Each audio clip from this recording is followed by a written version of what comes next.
Hi everyone, आज हम लोग डिस्कस करेंगे फोरियर इंटीग्रल थ्योरम, जो कि ये है स्टेटमेंट है ना, और इसका प्रूफ हम लोग आगे देखने वाले हैं। तो स्टेटमेंट की ओर चलते हैं। ये स्टेट कहता है कि F x is equal to 1/पाई 0 से इनफाइनाइट और माइनस इनफाइनाइट से प्लस इनफाइनाइट के बीच में हम लोग इंटीग्रल करेंगे। एफ ऑफ टी ये क्या है, टी है, cos U T minus x d T D you है ना। तो ये फोरियर इंटीग्रल्स जो है, जब नॉन पीरियडिक फंक्शंस हम लोग का एग्जांपल्स करते हैं या कुछ प्रॉब्लम्स करते हैं, तब फोरियर इंटीग्रल बहुत काम आते हैं, है ना। तो ये थ्योरम हम लोग को प्रूफ करना है। तो हम प्रूफ की ओर चलते हैं। तो आप लोग एक फंक्शन ले लीजिए फोरियर सीरीज में। तो आप लोग एक फंक्शन लीजिए, क्या करिए, फोरियर सीरीज में एफ ऑफ एक्स है ना, और ये फंक्शन जो है, जो उसका इंटरवल रहेंगे है ना, फोरियर सीरीज में कुछ ना कुछ तो इंटरवल रहते ही है। तो आप लोग क्या करिए, एक इंटरवल में ले लीजिए, मान लीजिए वो इंटरवल माइनस सी कॉमा सी के बीच में है ना। तो इस इंटरवल के बीच में फोरियर सीरीज को डिफाइन कीजिए। F x is equal to n not by two है ना, summation of n equal to 1 to infinite a n cos इसका कैसा होगा, एन पाई एक्स, ये तो हमेशा ऊपर रहेंगे, लेकिन जो नीचे है यानी कि सी और सी, तो ये नीचे सी आ जाएंगे है ना। तो यहाँ पर फिर से आप लोग ऐसे कर सकते हो, summation N equal to 1 to infinite B N sine N pi X divided by C है ना, जो लिमिट आप लोग लगाएंगे है ना। तो यहाँ पर देखते हैं, अगर यहाँ पर लिमिट माइनस एल से एल होता तो यहाँ पर सी के जगह पर एल आ जाते। तो आई होप आप लोग मेरी बात को समझ पा रहे हो है ना। तो अब इस फंक्शन को क्या करेंगे, हम लोग थोड़ा सा सिंप्लीफाई करेंगे, फिर आंसर आ जाएंगे। यहाँ पर ए नॉट ए एन और बी एन जो आप लोग को दिखाई पड़ रहा है, ये क्या है, कोफिशिएंट्स है, फोरियर कोफिशिएंट्स, जिसका वैल्यू क्या होता है, जिसका वैल्यू होता है 1 बाई, आप लोग क्या ले रहे हो, सी ले रहे हो, तो यहाँ पर सी हो जाएंगे, माइनस सी से सी तक जाएंगे। यानी कि अगर यहाँ पर एल होता है ना, अगर इंटरवल आप लोग माइनस एल से एल लिए होते तो यहाँ पर 1 बाई एल हो जाता। तो मैं बार बार आप लोग को रिपीट करवा रहा हूँ, माइनस सी से सी तक जाएंगे, F of t d T है ना। तो ये क्या है, फोरियर कोफिशिएंट का पहला कोफिशिएंट का फॉर्मूला है। दूसरा क्या है, एन, क्या हो जाएंगे 1 बाई सी, माइनस सी से प्लस सी तक, f of T cos N pi T divided by, यहाँ पर क्या हो जाएंगे, cos N pi T divided by, limit क्या लगाया है आप लोगों ने, सी लगाया था, तो नीचे क्या हो जाएंगे, सी हो जाएंगे है ना। तो आप लोग ये बात ध्यान रखिए। फिर बचा हम लोग के पास बी एन का भी सेम हाल है, 1 बाई सी से जाएंगे, माइनस सी से plus T, F of T, यहाँ पर sine N pi T divided by C है ना। तो सी ध्यान रखिए आप लोग। अब ये जो वैल्यूज़ हम लोगों को मिला, ये तीनों वैल्यूज़ हम लोग यहाँ पर सब्स्टिट्यूट कर देंगे और सिंप्लीफाई करते जाएंगे, आंसर मिल जाएंगे है ना, मिल जाएंगे। F x is equal to 1 by two और साथ में ए नॉट का वैल्यू क्या है, 1 बाई सी, तो नीचे सी आ जाएंगे, माइनस सी से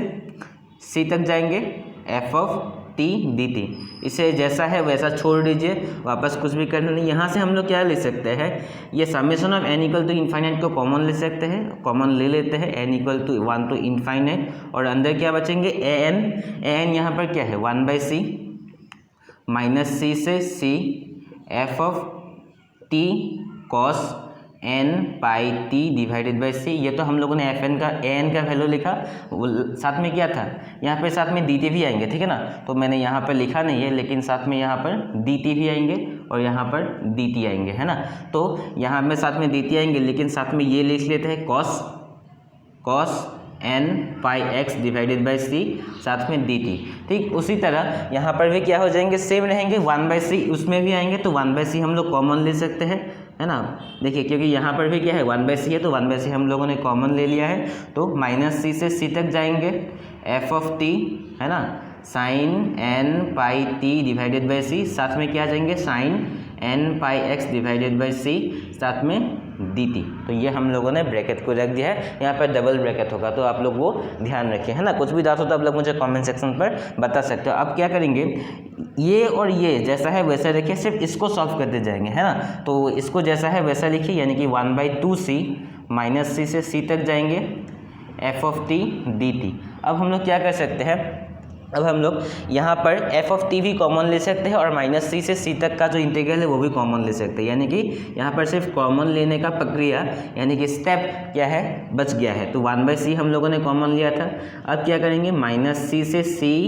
एफ ऑफ टी भी कॉमन ले लेंगे, है ना, तब अंदर क्या बचेगा कॉस, ये मान लीजिए ये ए है ये बी है, तो आप लोग देखिए cos A cos B plus sign A sine B, इस टाइप का कुछ फॉर्मूला बन रहा है ना, cos A cos B plus sign A sine B, और cos A cos B plus sign A sine B का फॉर्मूला क्या है कॉस ए माइनस बी, यानी कि यहाँ पर हम लोग क्या करेंगे cos A minus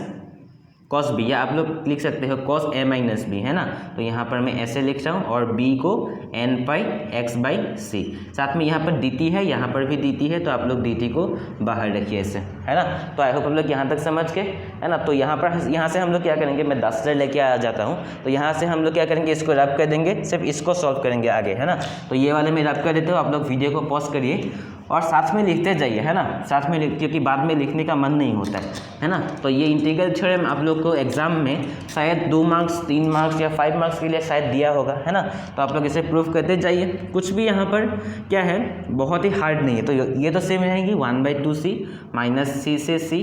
F of t d t plus यहाँ पर क्या हो जाएंगे, ये सारे तो हम लोगों ने कॉमन ले लिया कॉस, यहाँ से हम लोग क्या कॉमन ले सकते हैं n पाई बाई सी को कॉमन ले सकते हैं, यानी कि summation of n equal to 1 to infinite 1/c, फिर हम लोग क्या करेंगे माइनस सी से सी तक इंटीग्रेट करेंगे, और यहाँ पर क्या है एफ ऑफ टी, तो कॉस n पाई बाई सी को हम लोगों ने कॉमन रख दिया, तो अंदर बचेगा t minus x d T. तो यहाँ से आप लोग क्या कर सकते हो, देखिए 1/2c F T d T और साथ में माइनस सी से सी, फिर से क्या आ जाएंगे कॉमन आ जाएंगे, यानी कि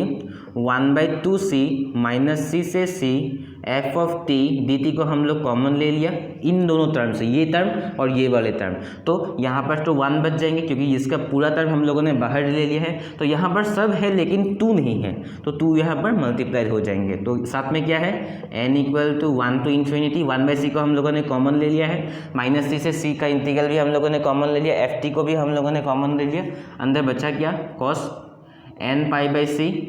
T minus x d t, अंदर बचा ये वाला टर्म, है ना। और देखिए ये वाले क्या है इवन टर्म्स है, यानी कि इवन फंक्शन है, और इवन फंक्शन को जब इस प्रकार से होते हैं तो आप लोग ये क्या हो जाते हैं, है ना, डी टी को आप लोग बाहर रख सकते हो, डी टी को आप लोग बाहर रख सकते हो, या अंदर रखने से पहले कुछ नहीं होगा, ये जो है 1+2 ये वाले टर्म छोटा हो जाता है, यानी कि ऐसा लिख सकते हो आप लोग summation of n equal to 1 to infinite cos n pi by c t minus x, सिर्फ ये वाले टर्म आ जाएंगे, है ना। तो 1+2 ये सब हट जाएंगे, यानी कि ये पूरा टर्म ये हो जाएंगे, है ना। तो देखने में कैसा होगा देख लेते हैं, है ना। तो ये क्यों हुआ, क्योंकि कॉस जो है वो इवन फंक्शन है, और इवन फंक्शन को आप लोग ऐसा कर सकते हो रूल के हिसाब से, तो यहाँ पर तो रूल है, आप लोग कोई हेराफेरी नहीं कर सकते, यानी कि क्या बच जाएंगे 1/2c माइनस सी से C F of t d t, साथ में ये वाले टर्म के जगह पर हम लोग क्या लिखेंगे summation of n equal to 1 to infinite, और साथ में क्या हो जाएंगे summation of n equal to 1 to infinite cos n pi by c t minus x साथ में डी टी, है ना। तो आई होप आप लोग यहाँ तक हो गए। अब हम लोग क्या करेंगे n पाई बाई सी को कुछ पकड़ लेंगे, यानी कि n पाई बाई सी को मैं क्या पकड़ रहा हूँ, मान लीजिए ओमेगा है ना, और यहाँ पर पाई बाई सी का वैल्यू क्या है डी ओमेगा है, और जो c है वो इनफाइनाइट तक क्या हो रहा है इनफाइनाइट तक हो रहा है ना, यानी कि हम लोग ये क्या हो जाएंगे, ये c के जगह पर इनफाइनाइट, यानी कि माइनस इनफाइनाइट से plus infinite F of t d T, और ये समेशन जो है वो समेशन क्या हो जाएंगे इंटीग्रल हो जाएंगे, यानी कि माइनस इनफाइनाइट से प्लस इनफाइनाइट हो जाएंगे कॉस n पाई बाई सी मतलब n पाई बाई सी के जगह पर हम लोग क्या पकड़े थे ओमेगा पकड़े थे, है ना। और यहाँ पर c के जगह पर क्या लिख सकते हैं, c के जगह पर c इज इक्वल टू ये उल्टा हो जाएंगे, यानी कि पाई बाई डी ओमेगा, तो यहाँ पर पाई बाई डी ओमेगा, पाई यहाँ होगा और डी ओमेगा ऊपर चले जाएंगे, डी ओमेगा कहाँ चलेगा इसके साथ आएंगे, तो डी ओमेगा को मैं यहाँ लिख रहा हूँ, है ना। और यहाँ पर आप लोग क्या कर सकते हो, इस वाले जो इंटीग्रल है माइनस इनफाइनाइट से प्लस इनफाइनाइट, ये तो इवन फंक्शन है, तो एक रूल आप लोग लगा सकते हो 1/2 पाई, अगर मैं इंटीग्रल को चेंज करने की कोशिश करूँ क्योंकि यहाँ पर 0 से इनफाइनाइट है, 0 से इनफाइनाइट करने की कोशिश करूँ तो यहाँ पर एक 2 आ जाएंगे, है ना, क्या आ जाएंगे 2 से मल्टीप्लाई हो जाएंगे, तो ये वाले आ जाएंगे, साथ में F of t d T, और यहाँ पर पहले से क्या था माइनस इनफाइनाइट से प्लस इनफाइनाइट, तो साथ में cos omega T minus x. अगर मैं यहाँ पर क्या करूँ, जो ये ओमेगा है, ओमेगा को अगर मैं यू पकड़ूँ, ओमेगा को अगर मैं यू पकड़ूँ तो ओमेगा तो यू हो जाएंगे और डी ओमेगा डी यू हो जाएंगे। तो कॉस यहाँ पर ओमेगा के जगह पर मैं क्या लिख रहा हूँ, डी यू लिख रहा हूँ, डी टी तो साथ में है ही, साथ में डी यू, क्योंकि ये डी ओमेगा को मैंने डी यू पकड़ लिया। तो जो फाइनल आंसर हम लोग के पास आएंगे वो फाइनल आंसर क्या हो जाएंगे, फाइनल आंसर लिख लेते हैं, है ना। तो नीचे वाले को देखकर, और यही है फाइनल स्टेप, है ना। तो यहाँ पर क्या 2 से 2 कैंसिल हो गए, बचा क्या 1/π बचा, तो 0 से इनफाइनाइट, और क्या कहते हैं इसको हम आगे ले आते हैं माइनस इनफाइनाइट से प्लस इनफाइनाइट। अब बचा क्या एफ ऑफ टी बचा, एफ ऑफ टी बचा। तो यहाँ पर डी टी पहले से था, यहाँ पर डी टी पहले से था, तो इसको क्या करेंगे हम लोग, इसको फिर से कॉमन लेके तो डी टी यहाँ पर एक जगह पर आ जाएंगे, है ना। तो दोबारा डी टी लिखने की यहाँ पर कोई ज़रूरत नहीं है। तो एफ ऑफ टी, है ना, डी टी को हम लोग यहाँ पर भी लिख सकते हैं, डी टी को यहाँ पर भी लिख सकते हैं। Cos U T minus x, तो साथ में डी यू था, डी यू, और यहाँ पर डी टी को हम लोग यहाँ पर लिख देंगे, डी यू को डी टी, और यही है आपका फाइनल आंसर। तो कुछ भी यहाँ पर चेंज नहीं है, देखिए 1/π 0 से इनफाइनाइट, माइनस इनफाइनाइट से plus infinite, F of T cos U T minus x D U D T. तो आई होप आप लोग वीडियो को समझ गए। अगर आप लोग को कुछ भी डाउट हो तो आप लोग मुझे कमेंट करके बता सकते हो, है ना। तो मिलते हैं अगले वीडियो पर, तब तक के लिए जय हिंद। आप लोग इसे लिख लीजिए क्योंकि बाद में हम लोग को लिखने का मन नहीं होता है ना। तो मिलते हैं अगली वीडियो पर।